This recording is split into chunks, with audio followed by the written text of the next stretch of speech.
All right, we are at the top of the hour, so let's begin. I want to welcome all of you to this month's ACT training webinar. For those of you who are new to this series, this is a monthly webinar that we are providing just to give you a little bit of training on some areas of ACT Premium Desktop, ACT Premium Cloud that you might not be using yet. We want to help you expand your knowledge of ACT so that you can get the most out of it and see how it can work for you even better than before. So let's begin.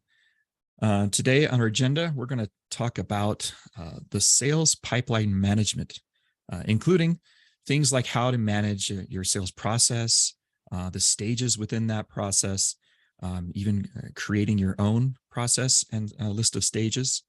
We'll also talk about products and services. There's an area inside the opportunity management area where you can list your products and your services and add those to your opportunities, including cost and the price values associated with those items. Then I'm going to walk you through what we like to call end-to-end opportunity management. So we'll be creating an opportunity, walking it through each of the stages towards closure, and then we'll see how that reflects in different areas of ACT.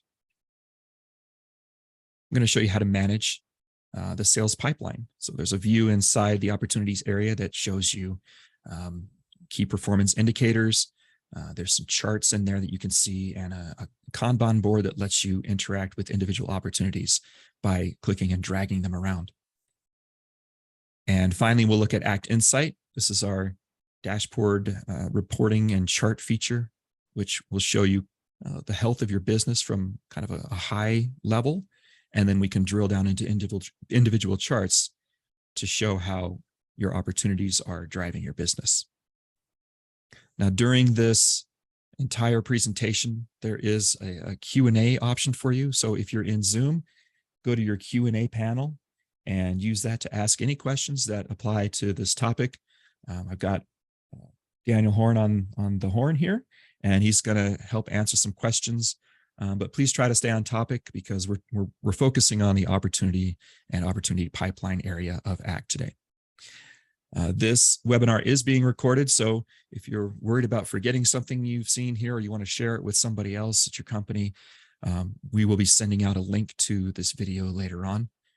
This is the fourth in our installment of this series, so I believe we also have links to previous videos as well.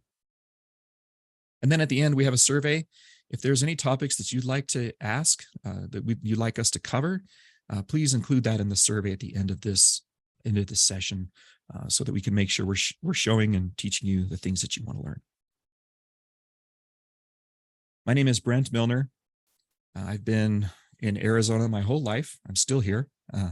Currently I'm up in the mountains in Flagstaff, so I'm no longer in the desert.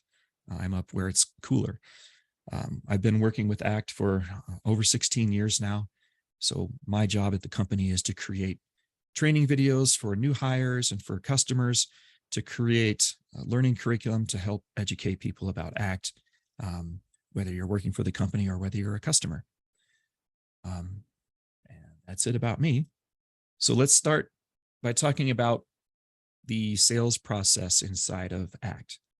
Now, ACT comes with a process, several different processes that you can use out of the box, or you can create your own custom process. Now, when I say sales process, what am I talking about? Well, your company has a sales pipeline, and it begins when you have your first lead, your first bite into a possible sale. And when that happens, what you've done is you've entered into the first stage of this process. And you will nurture that lead or that opportunity or whatever you want to call it. You'll nurture that along its sales pipeline until you get a resolution, whether you've won the deal or lost the deal. Whether you know it or not, it's going through stages of that process. And so in ACT, we have a way to track that for you. You can use one of the ones that we provide out of the box, or you can create your own custom process to meet whatever business needs that you have. And so I want to show that to you.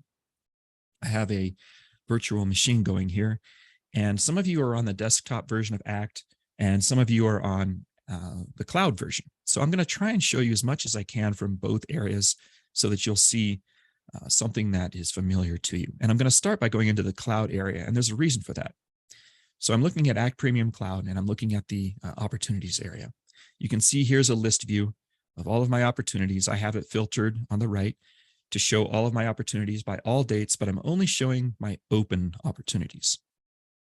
And then here in my opportunity list view, I can sort by any of these column headers. I usually like to sort by estimated close date so that I can see which opportunities are supposed to be closing first.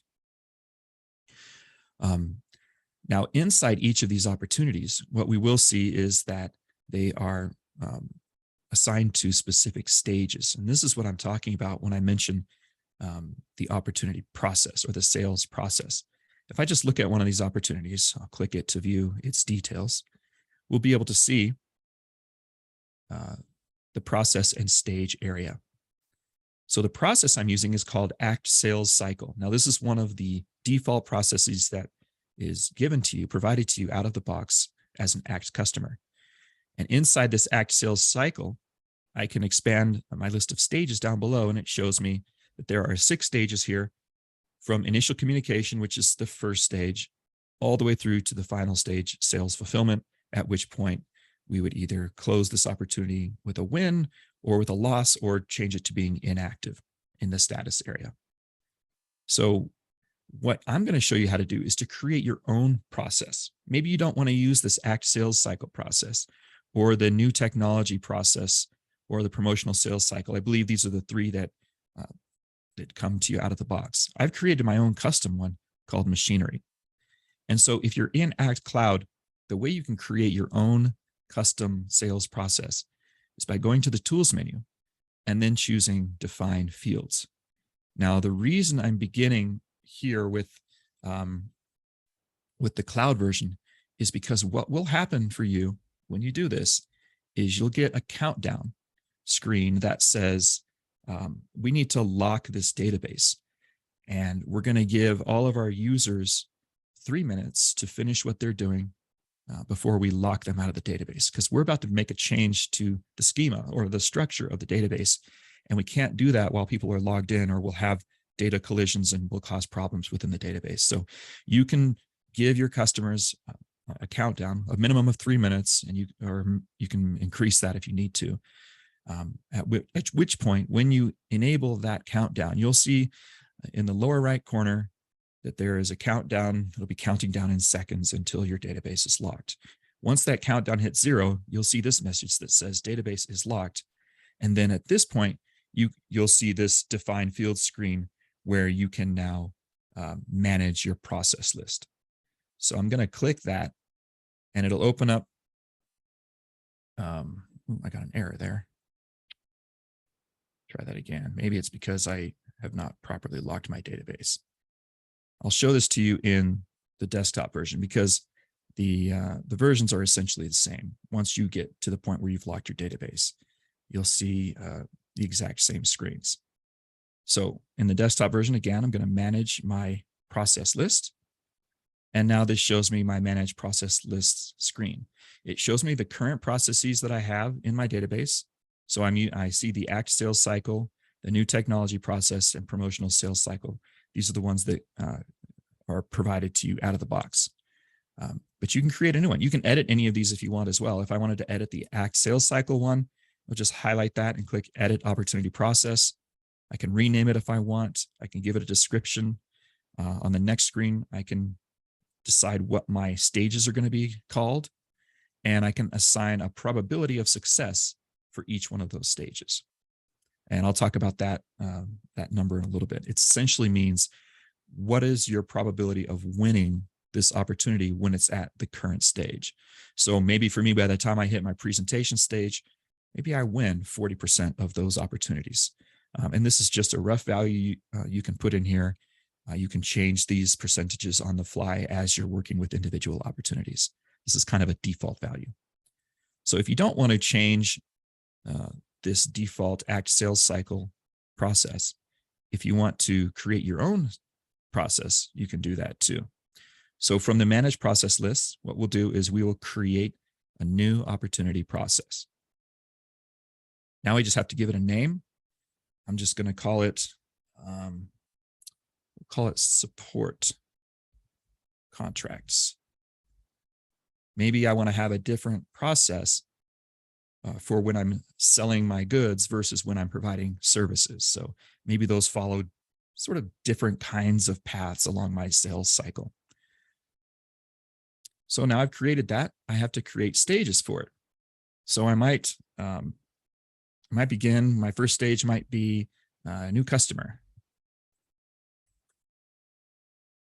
And for me, I know that whenever someone's a new customer, I have some communications that I want to send to their way to let them know, hey, you're a new customer. We have these support options for you.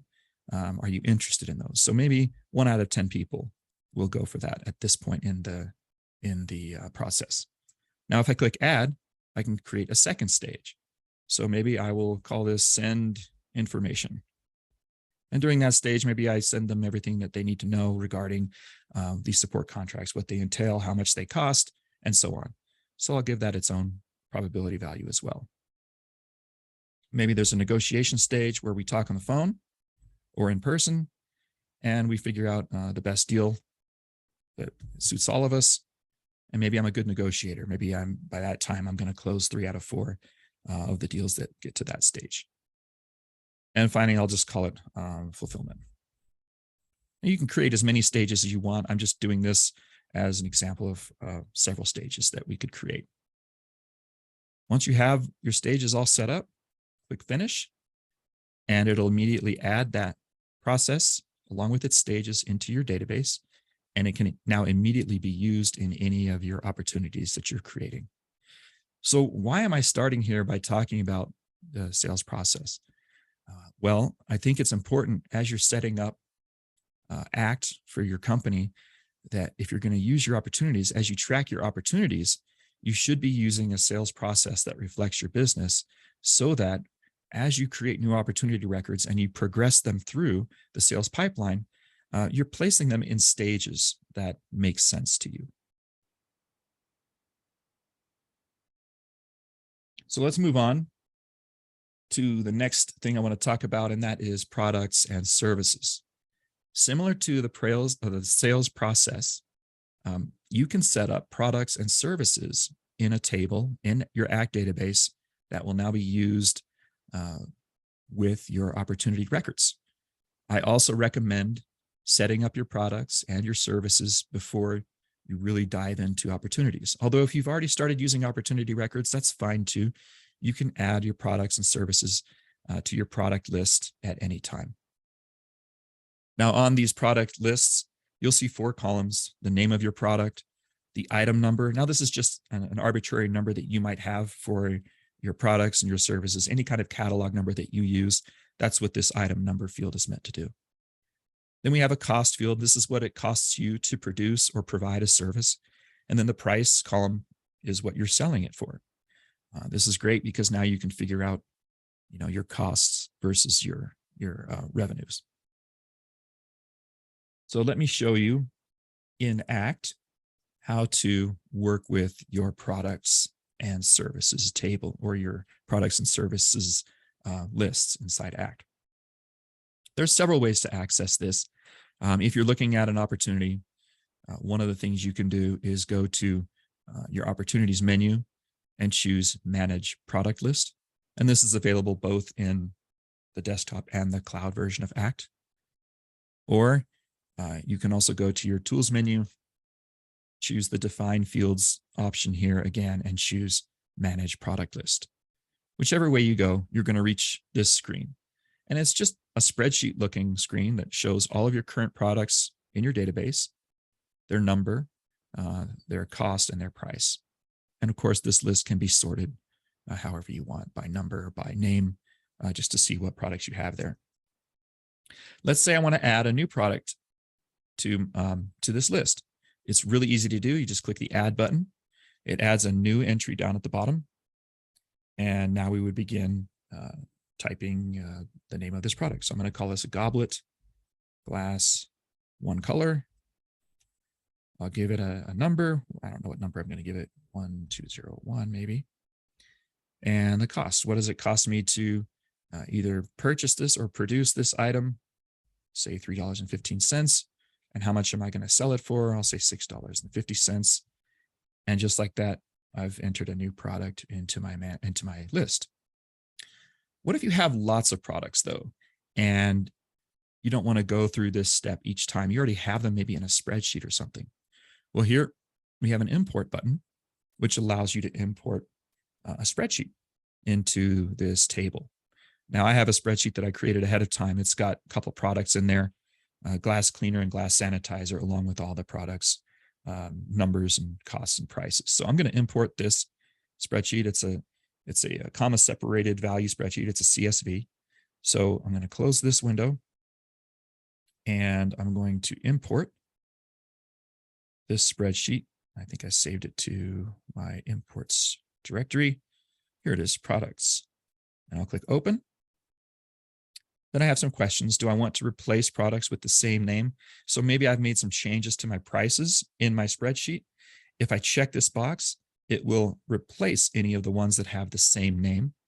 So this is useful if you're managing your costs and your prices externally to ACT. This will just replace those values in your database. If you have a header on your spreadsheet, which I do, then you want to check this box so that header gets ignored during the import. So I clicked import and it tells me, okay, 2 products have been successfully imported. And that's fantastic. I can check that now by just sorting this by alphabetically. And if I scroll down, I can see I have my glass sanitizer product and my glass cleaner product, which have just been now added to this list. So that's how you manage your products. And it's important, I think, to have products in your database, as you'll see later on, because there are tables inside our ACT Insight dashboard feature that will report on the products that you've sold in the past and the products that are currently in open opportunities on your sales pipeline. This just gives you another view to see which products are most popular, which ones are most in demand, which ones are not moving, so that you can make sales or business decisions based upon that information. So it's a good idea to populate that product list with your actual products. Okay, next up, I want to talk about the actual management of opportunity records. I want to look at a lot of the different fields that are available for you to view, to record data against, such as the status of your opportunity. What are your opportunities worth? And then even dates surrounding your opportunities. How close are they to their expected closure? What changes need to be made? And then even maybe creating activities surrounding your opportunities. Maybe during certain stages, you'd like to create a meeting or a call or a to-do item so that you don't forget about anything that needs to happen for any of the opportunities that are in your pipeline. So let's take a look at this. I'm back in my opportunities area and I'm looking at a specific opportunity, looking at the detail view for one of my opportunities that has an estimated close date of tomorrow. Okay. The name of this opportunity is Oktoberfest 2022. I usually just put the name of the company in parentheses there so that when I'm looking at it at a glance, it rings a bell for me, but you can name your opportunities however you want. Beneath that, we have some values. So the total value is the sum or the subtotal of all of your products and services that exist for this opportunity. So when I created this opportunity, I added products and services to it to give it a certain value. If I had a conversation with my contact here and they said, hey, you know what, we want to add an additional product to this, is it too late? I'd say no. All I have to do is click the products and services tab for this opportunity. And then down below, click the add button. When I do that, it's going to open my add edit product window. And the first dropdown is for name. And this is what populates all the products that I've added to my product list. So maybe they wanted to add one of the new products I just created, this goblet glass, one that I typed in manually. There it is. It appears here. When I tab away from that dropdown, it's going to populate all the other fields with the fields from my product list. So the item number, The cost is $3.15. The price is $6.50. All I have to really do is enter a quantity. So I would ask them, how many of these products do you want to buy? How many of these glasses? And they say, 200 should be enough. Okay. As soon as I enter the quantity in, it updates my subtotal down below to tell me, all right, this is going to add $1,300 to the total value of this opportunity. But maybe I'm talking with this customer, and for whatever reason, I've decided to give them a discount of some kind. There's two ways to discount a product when you're adding it to an opportunity. You can either give it a new hard price, like let's say $6. I'll sell these to you for $6 since you're such a loyal customer. I'll cut you a deal. What that'll do is it will update the subtotal to be reflecting of that. So now it's $6 times 200 is $1,200. Now you'll notice in this discount field, it has also calculated what type of discount I'm giving him or them. It's a 7.69231% discount. Maybe after talking around, maybe that's not big enough of a discount. Maybe 10% makes more sense. Well, what I can do is just in this discount field, if I wanted to give them a flat rate discount, type in 10%. When I tab out of that field, it makes another adjustment here. It tells me that 10% of $6.50 would be $5.85 if I give them a 10% discount. So these fields just get recalculated based upon changing one or the other. Once I click OK, it adds that new product to my list of products, including a new subtotal on the right. And then at the top, the new total of this opportunity has already been adjusted to reflect that product. So beneath that, we see this weighted value. Well, where is that? What is that derived from? The weighted value is basically taking your total value, multiplying it times the probability, and that gives you the weighted value. So why is this important? Well, the way I like to explain this is as my opportunities progress in stages towards closure, as they get nearer and nearer to the end, they become, their weighted value increases because we're getting closer and closer to closing it with a win. Now they're getting closer and closer to 100%. If I wanted to sort all of my opportunities by that philosophy, I could choose to focus on the opportunities that have the highest weighted value. Because for me, maybe my philosophy says I want to get the most bang for my buck right away. So 80% of $8,000, this opportunity is worth a lot more than say 10% if it was early on in the stages. So at that point, maybe I'm not going to focus on this one yet. Maybe I'd rather focus on an opportunity that's later on in the stages because it's so close to being closed. And so that's really what this weighted value is meant to do, to give you kind of an extra facet in the diamond of this opportunity, just to see how close we are, and just a little nudge and we can close this out and call it a win. So that's what those two fields are meant to do, the weighted field and the probability field, just to give you a little extra insight onto maybe prioritizing your opportunities.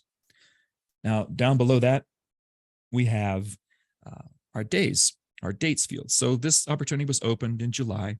It tells me now as a calculated field how many days it's been open. And then my estimated close date. This is a date that I can put in there. And at any time, if I've had some conversations with people and we decided this is going to be delayed, I can change this date field to say, you know what, maybe it won't close till Monday. This just lets me know how close one of these opportunities is to reaching its final stage and closure. There is a save button here.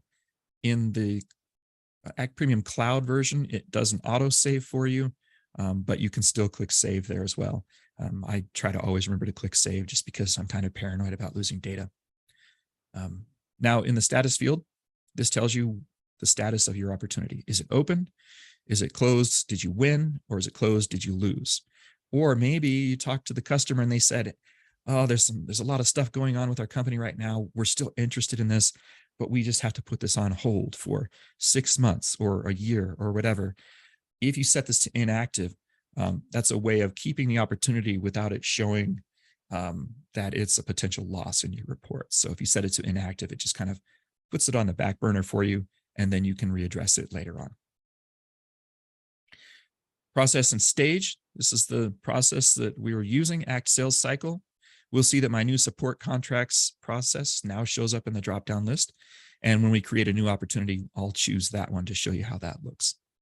But let's say that we've talked to this customer and they're ready to go to the final stage where we fulfill our obligations. They've sent me I've sent them an invoice. They've paid that invoice, and now I just need to fulfill my end of it, whether it's shipping my products to them or delivering whatever service that we've agreed upon. At that point, I could say, leave it in sales fulfillment until it has been completely fulfilled. And then at that point, we'll need to close the opportunity. Now, to close an opportunity, it's really easy. All you have to do is change the status from opened to closed, whether you won or lost. As soon as you click save, a few things are going to happen. It's going to update this actual close date to today's date. You can change that as well. If it closed yesterday, you can always change that date. It's also going to give this a probability of 100 because now that you've won, there's no chance of losing. So it reaches its potential and it applies this amount, this value, to any of the reports that we're going to look at later on. Okay, so that's how you walk an opportunity that's currently open through to closure. Now, if I click on my list view to show all of my opportunities, remember, I have a filter on the right that's saying showing only my open opportunities. The Oktoberfest opportunity that I just closed won't show up here on my list anymore because it's closed. So let's create a new opportunity. Let's say that somebody wants to purchase one of those support contracts that I'm selling. Well, creating a new opportunity is pretty easy. There's lots of different places where you can do this. From your opportunities menu, you could choose new opportunity. We have a big new button at the top of the screen. In the cloud version of ACT, that new opportunity button, let me go to the cloud area here, appears over on the right. So if you're in your opportunities area and you click this new button, that'll also open a new opportunity for you. Once you open an opportunity, it's pretty much identical whether you're on the desktop version of ACT or the cloud version of ACT. You need to give this opportunity a name. We'll call it, I'm just going to call it support contract, maybe 1 year. I'll put 1 year here. Okay. Now we need to give it an open date. Let's say it opened today. When do I expect that we'll make a deal here? I expect it won't take too long, maybe middle of November. We'll probably close it by then. It's my estimated close date. And now I'm going to leave it as an open status. But in my process and stage area, maybe I'm not going to use my ACT sales cycle because that's more revolves around the actual goods that I'm selling. But since I've created my new support contracts process, I'm going to choose that. Now beneath that, we can see I have all the stages that I created here. New customer, send information, negotiate, and fulfillment. But you also notice that I could edit these list values if I wanted to right here. If I click edit list values, it's going to take me back into my manage process list where I could add or edit or change any of the things I see here. But I'm happy with it the way it is. So I'm going to leave it as new customer. This person is in their first stage. They're a new customer. So I want to reach out to them about maybe purchasing a support contract. Okay. I need to assign this to somebody. Who is this customer? That's why we have a contacts tab down below. So I would need to add or remove a contact to this opportunity. And so I'm just going to choose one of these. Let's choose Pete Allen from Wild Blue Yonder. I'm going to select him and click the right arrow to move Pete over into the selected contacts column. And now I'll click OK. So this will add Pete to this opportunity. In the association area at the right, it'll say the name of the person and any companies that they're linked to. Which is great because now if I look at the company record, I'll be able to see this opportunity on the opportunities tab for the company. So this information gets displayed, cross-referenced in different areas of ACT. The last thing I need to do then, of course, is add products and services to this opportunity. Now, I don't think I've created any support contract services here, but I can certainly edit this value and do that right now. So I'll call it support 1 year. And then I need to give it a number. I don't really know how much this is going to cost me. So I'm just going to put in some random number here. Forgive me if my support is too expensive or too cheap. I don't know what it costs. We'll just put $25,000 there. It's probably way too much. Now, once I click OK, I should be able to find this support item in my product list. Okay. It adds all those figures in there for me. And if I want to make any changes, I can. Again, I can give a discount. Well, we're charging way too much for support. Let's give them half off for that first year. And I'll click OK. So it'll add this support service to this opportunity. So now it has a value. It has a weighted value based on the probability. And so I can click Save. So usually what I like to do at this point is reach out then to this customer. I want to reach out to Pete to just say, hey, you're a new customer of ours. Let's talk about this support contract or the support option for you. There's several ways to do that. I can click any of these meeting buttons at the top. If I just want to call them, I can click the call button at the top.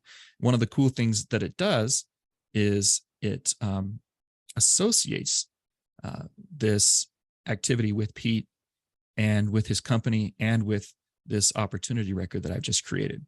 So that's kind of cool. All I have to do is put something in the regarding field, just say new customer support, reach out or communication or whatever I want to call it. This is a call type. So I just need to schedule it somewhere on my calendar. I'll do it for Thursday. We'll say Thursday afternoon at 1 o'clock. If I'm a manager type, I could schedule it for any of the other sales reps at my company. So if I know that Pete has been working closely with Fran Turkleton, I'll assign it to Fran, and it'll show up on Fran's calendar when he logs in. I can set priorities and all those other things that you would normally do with activities. And when I click OK, this activity will get created for Pete, for Fran, and also for this opportunity. If I click the opportunity tab now, I can see that there is a call scheduled. And this is just a good idea, a way that you can use your activities area along with your opportunities areas in ACT so that nothing really slips through the cracks. I could set up a to-do item to, maybe send marketing or support information over to Fran or to Pete. I could create all those kinds of activities just to make sure that we don't miss anything.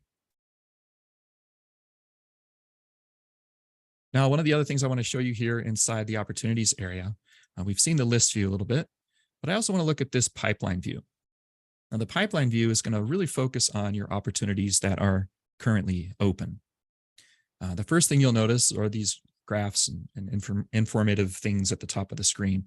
This graph shows us the sales pipeline. So all of our opportunities, and it's showing them here either by count or by value.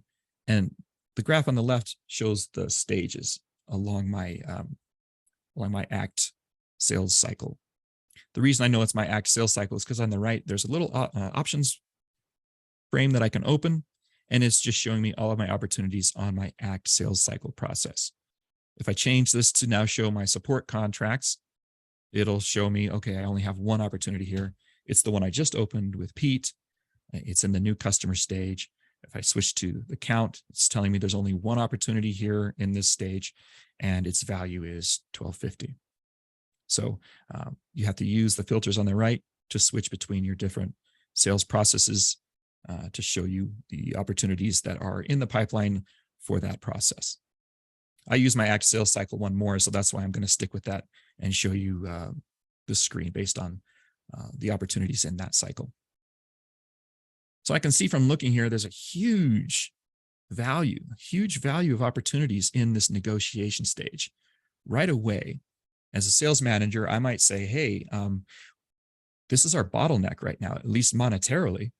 Let's get on the phone. Let's schedule some calls. Let's start negotiating and see if we can just push some of those through to the next stage. Or if I want to switch to my count, that'll just show me, oh, I have an equal number of opportunities in each stage. So that gives me a little bit different information. It wasn't necessarily that there were tons of opportunities in that negotiation stage. It just so happens that the opportunities in that stage are have a high value on them. So between these two views of this same information, I can make some quick decisions as a sales manager as to what we want to prioritize. The opportunity KPIs on the right, these just give you some quick stats based on your open opportunities.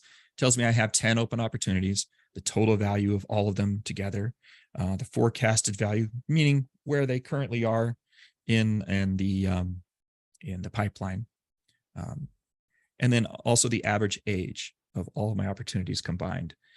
Just gives me some quick information on that I might want to use make some decisions based off that. Down below, we have an interactive Kanban board. And one of the things that I can do in my filters menu is I can sort of hide these charts at the top to give me more real estate to interact with my Kanban board. So I'm going to do that. I'm going to just toggle the switch over, which will hide those graphs at the top. And now I can interact with the individual opportunities that are open in my pipeline. What do I mean by that? Well, let's say that I've been talking about with the customer regarding this Thanksgiving opportunity, and we've really progressed it. They're ready for us to give them a presentation. Well, if I'm looking individually at the detail view for this opportunity, I could switch the drop down to say, from initial communication to presentation in the stage area. If I click that opportunity, I'll go to the detail view, and sure, I could change this stage value from initial communication to presentation. I could do that. But on the pipeline view, one of the cool things that I can do is I need to hide this field again. It should have remembered to hide it. Is I can just click and drag this Thanksgiving opportunity over to the presentation column and release. And that easily is going to then make all the adjustments there. It's going to change the stage to presentation. It's going to change the probability, and it's going to change my weighted value. All just by doing that dragging. So this is a great way that you can interact with your opportunities at a glance and move them along to the stages that you want them to be in without having to leave this pipeline view. I don't know why I clicked on that. That was a little clumsy. But once you click and drag, it will always remember where these opportunities are in the what stages they're in your pipeline.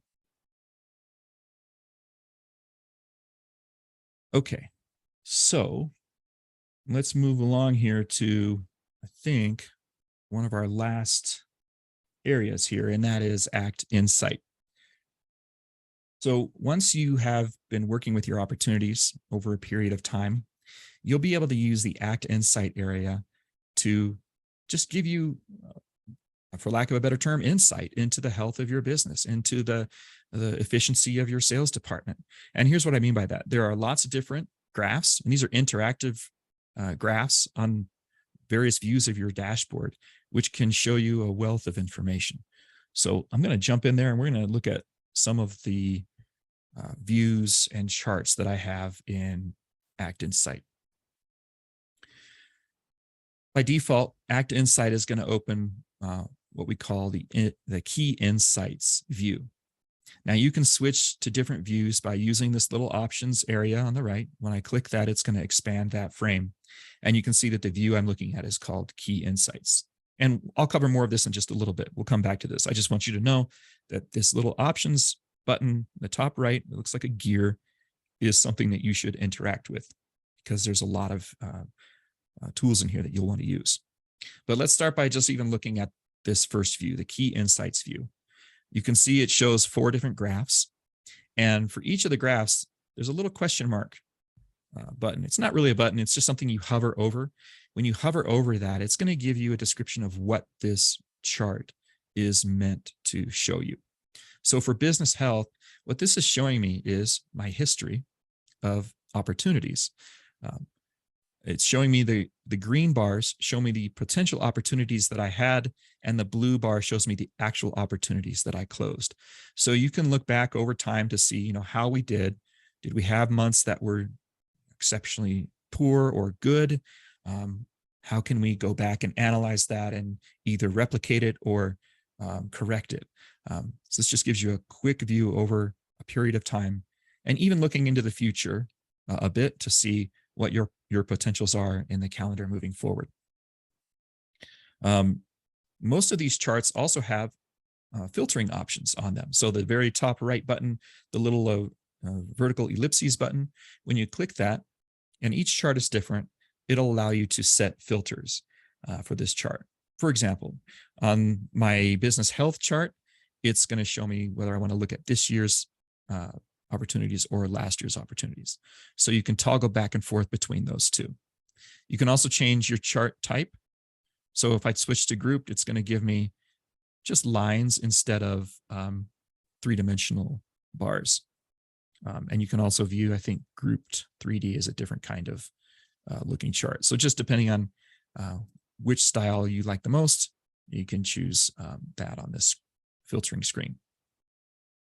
The revenue versus costs, this comes directly from the products and services list that we created earlier, where I have a cost value and a price value.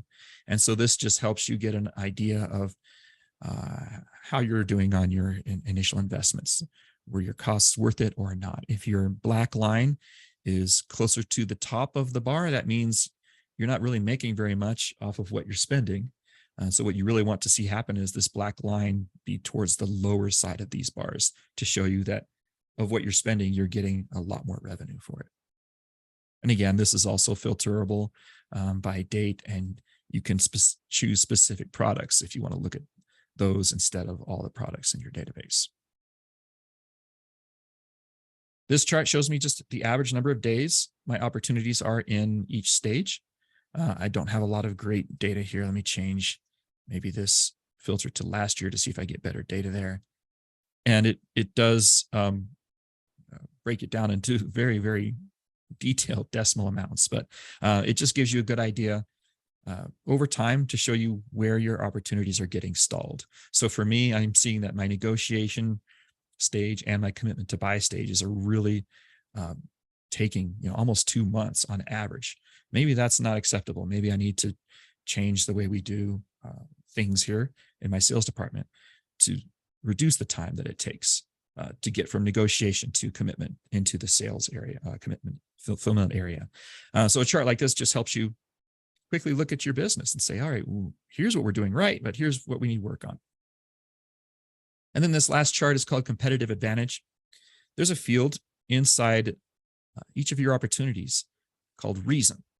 And when you lose an opportunity, it's a good idea to put the reason why you lost it so that you can come back later and view this chart that shows you over time why we're losing any opportunities that we're losing.